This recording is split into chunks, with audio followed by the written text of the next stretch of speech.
सभी लोगों को नमस्कार, जय हिंद। मैं हवलदार कुशाल सिंह, रिटायर्ड असम राइफल, और आप देख रहे हैं मेरा यूट्यूब चैनल सत्य, तर्क और तथ्य, ट्रूथ, लॉजिक एंड फैक्ट्स। आज के वीडियो में मैं, जैसा कि आप सभी लोग जानते हैं कि इस महीने में जो 10 से 12 अप्रैल को director general Assam rifle, headquarter director general Assam rifle Shillong में जो है असम राइफल का एक कॉन्क्लेव था, जिसमें अरेसा कॉन्क्लेव नाम दिया था उन्होंने उसको, जिसमें हमारे अरेसा के सदस्यों के साथ साथ अरेसा के जो पदाधिकारियों के अलावा हमारे जो अरेवा संगठन के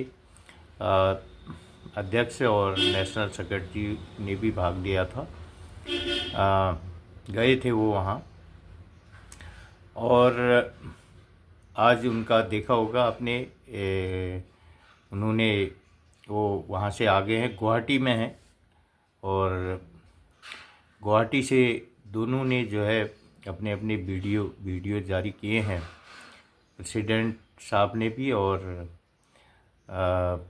नेशनल सेक्रेटरी ने भी। गुवाहाटी से दोनों ने वीडियो जारी किए हैं। वहाँ पे जो भी हुआ तो वो सब हम इसमें दिखाएंगे। इसके अलावा जो हम सबसे पहले हम जो DGR की जो ऑफिशियल जो वेबसाइट है, और उसमें जो पॉइंट हुए हैं, जो मुद्दे के ऊपर जो हुआ है उसके बारे में बात करेंगे। इसके बाद ये सब उन्होंने नोट करके सोशल मीडिया में दिया है, और इसके अलावा जो सूबेदार रामाचंद्रन साहब हैं केरल से, उन्होंने भी सारे पॉइंट नोट करके लिखा है सोशल मीडिया में। वो सब हमने जो है वो सब पॉइंटों को मैं किसने क्या बोला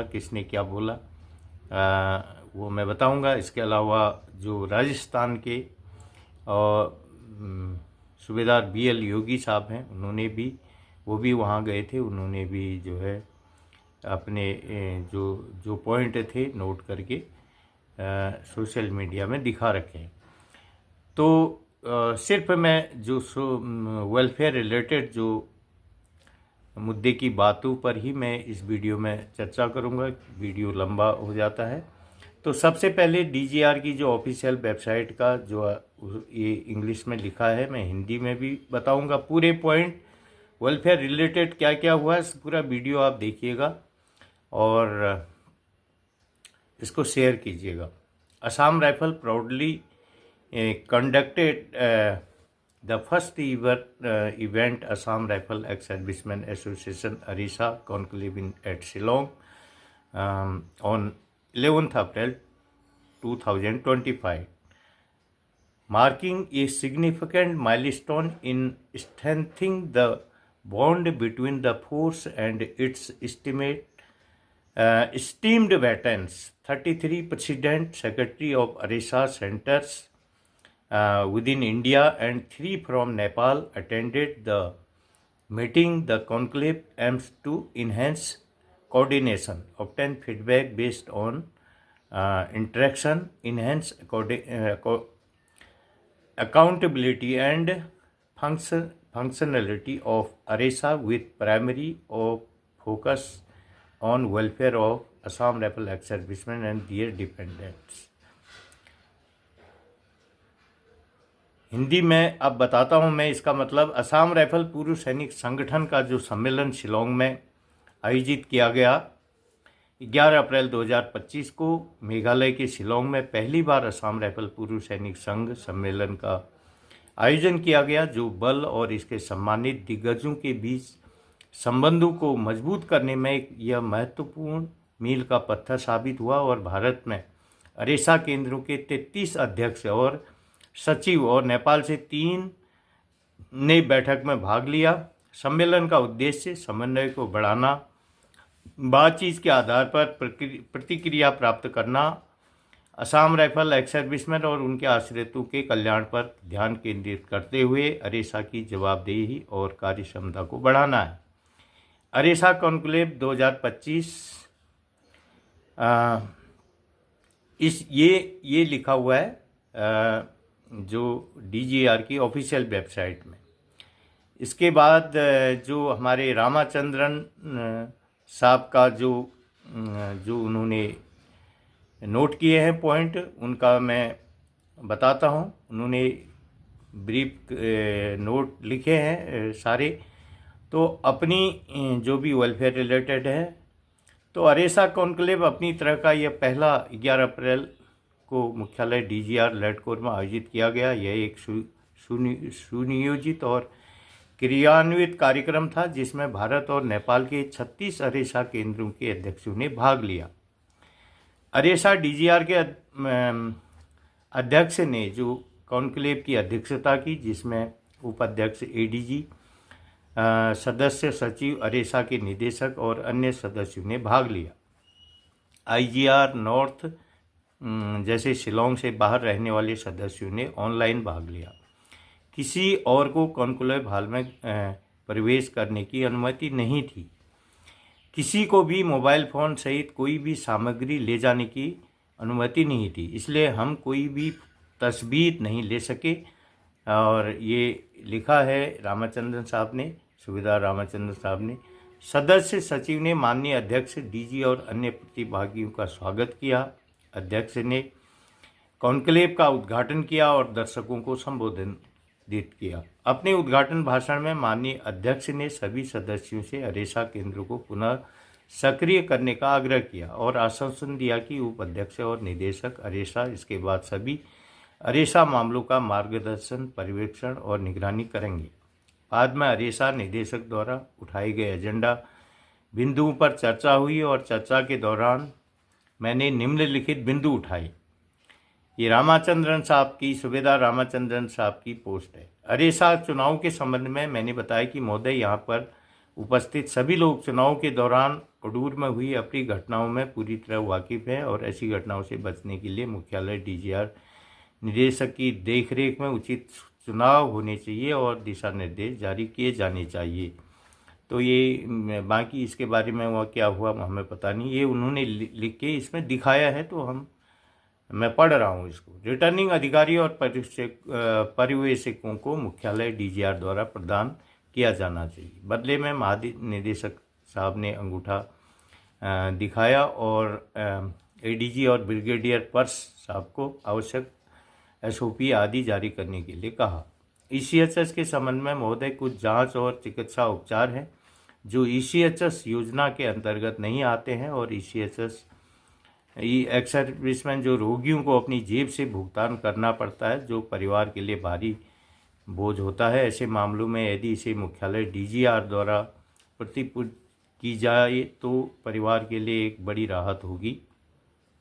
संदर्भ के लिए मैंने कहा, कुछ मामले ARESA कोझिकोड केरल द्वारा अग्रेसित किए गए थे, जिन्हें वापस कर दिया गया था। बदले में महानिदेशक साहब ने कहा कि धन की कमी के कारण यह संभव नहीं है।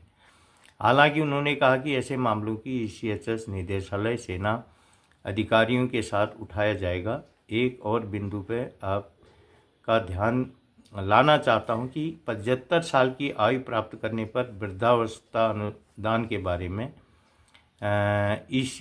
एक्स सर्विसमैन के कई मामले हैं जो कम सेवा के कारण अस्वीकार कर दिए जाते हैं। इसलिए अनुरोध है कि वृद्धावस्था अनुदान को सभी पेंशन भोगियों के लिए पात्र बनाया जाए। किसी को मिले किसी को नहीं, ऐसा नहीं जो 75 साल में सभी को मिले, चाहे उन्होंने कितनी भी सेवा की है, कम की है या ज़्यादा की है, लेकिन अगर 75 साल तक वो जिंदा है तो सभी को मिलना चाहिए। उदाहरण के लिए और इसके अलावा विकलांगता पेंशन के साथ साथ 14 साल की सेवा है, जो अब 74 साल का हूँ और अगले साल मैं ये बंदा किसी की वह है अब 75 साल का हो गया। उसने जो है सेवा 14 साल की है और विकलांगता पेंशन आए हैं। और मुझे वो कह रहे हैं कि संदेह है कि मुझे इन परिस्थितियों में क्या वृद्धावस्था अनुदान मिलेगा। महानिदेशक साहब ने, डीजी साहब ने जवाब दिया कि ऐसे मामलों की जांच एडीजी के तहत सीनियर अधिकारियों की एक टीम द्वारा की जाएगा और नया आदेश जारी किए जाएंगे और उसके बाद ही जो मिलेगा। एक अन्य मुद्दा विकलांगता पेंशन भोगियों के लिए एक मुश्त मुआवजे का था।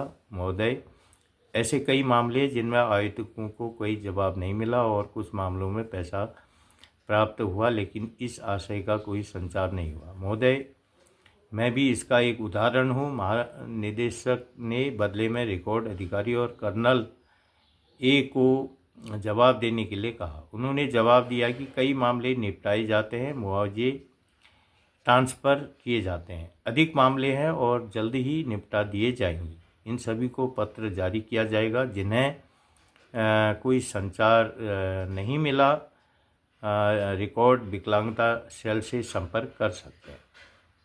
असंतुष्ट तत्वों द्वारा अनावश्यक हस्त से। महोदय, हम अपना व्यवसाय करने में पूरी तरह सक्षम हैं, फिर अवांछनीय तत्वों को हमारे मामलों में, अरेसा मामलों और यहाँ तक कि सेवा मामलों में भी अपनी नाक क्यों घुसानी चाहिए और दिशा और दृष्टि दस्तावेज क्यों देने चाहिए। इस तरह के हस्तक्षेप की अनुमति नहीं दी जाएगी।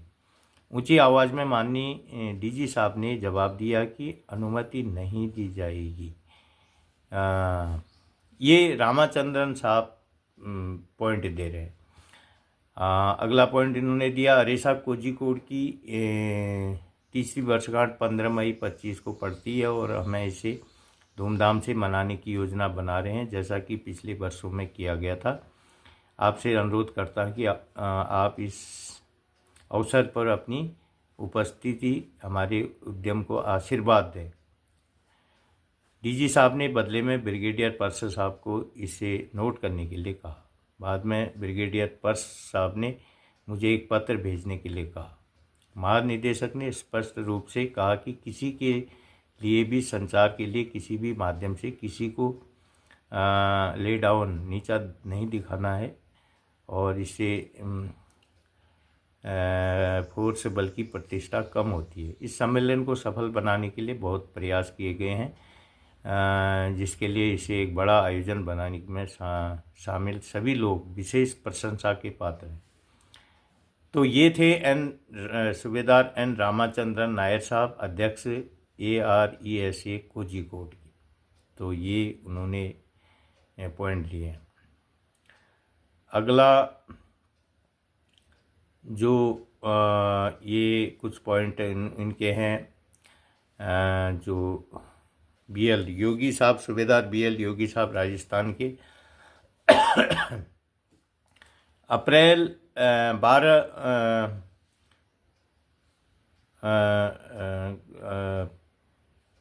12 बजे से शाम, अप्रैल 12 जो 10 बजे से 3:30 बजे तक कॉन्क्लेव ऑफ असम राइफल चला रहे डीजी साहब ने बताया कि हमारे पास 200 करोड़ रुपए हैं।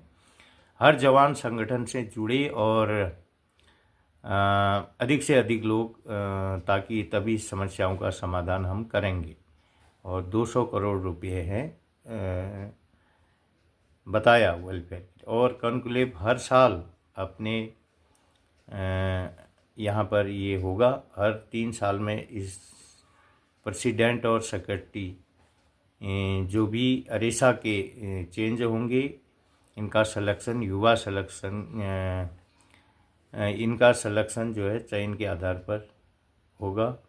और उन्होंने बताया कि खर्चे में ट्रांसपेरेंसी होना चाहिए। और आगे ये जो अर्गिस का पैसा कटता है, 70 साल से आगे होने पर जमा पैसा भी पूरा वापस आपको मिलेगा। पेंशन आते समय जो काटा जाता है वो 70 साल की उम्र में अर्गिस का पैसा भी पूरा जो काटा जाता है वो वापस मिलेगा। आगे स्टैंडर्ड अच्छा बनाया जाएगा। इसमें सभी को भागीदार होना चाहिए। पूर्ण राज्य के जो सभी राज्यों के जो है एक्स सर्विसमैन को जोड़ा जाए। ओल्ड एज ग्रांट 35,000 75 साल की एज में एक मुश्त मिलेगा। इसके अलावा हायर एजुकेशन ग्रांट भी बढ़ाया जाएगा। MBBS प्रोफेशनल कोर्स के लिए MBA MBBS आदि के लिए भी 5,000 रुपये बढ़ाए जाएंगे। तो इसके अलावा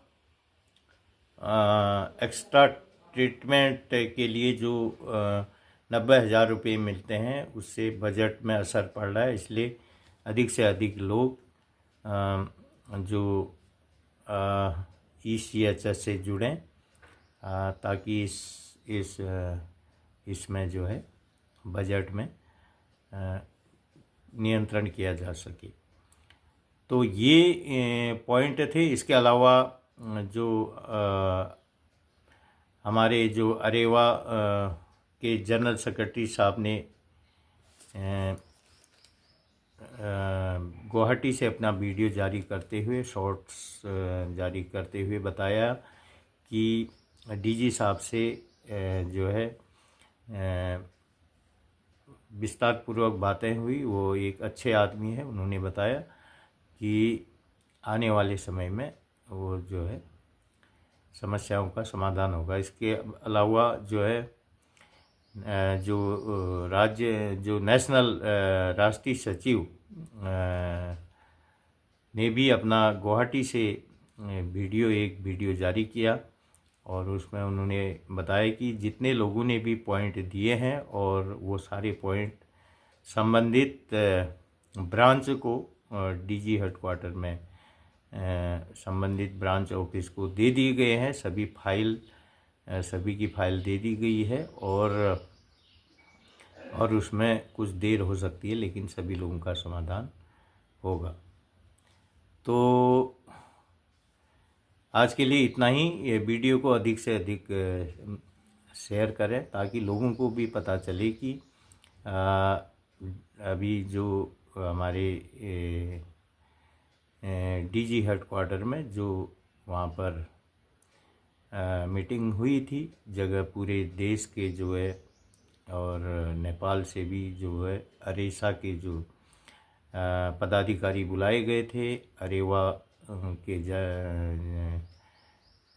जो प्रेसिडेंट साहब और जो नेशनल सेक्रेटरी हैं उनको भी बुलाया गया था, वो भी गए थे। तो ताकि सभी को पता चले कि वहाँ पे क्या बातें हुई, मीटिंग में क्या पॉइंट रखे गए, DG साहब ने क्या क्या चीज़ समस्या का समाधान के लिए होगा करके। इसके अलावा बहुत सारे लोगों ने कि जो पेंशन रिवीजन संबंधित जो मेरे YouTube चैनल के द्वारा मुझे फ़ोन करके बताया था, मैंने भी उसका वो दिया था है रिवीजन संबंधित जो पॉइंट है मैंने दे दिए थे। जो हमारे अरेवा के जो पदाधिकारियों को, तो जो होगा अभी आने वाले समय में पता चल जाएगा। तो आज के लिए इतना ही। इस वीडियो को अधिक से अधिक शेयर करें। धन्यवाद। जय हिंद।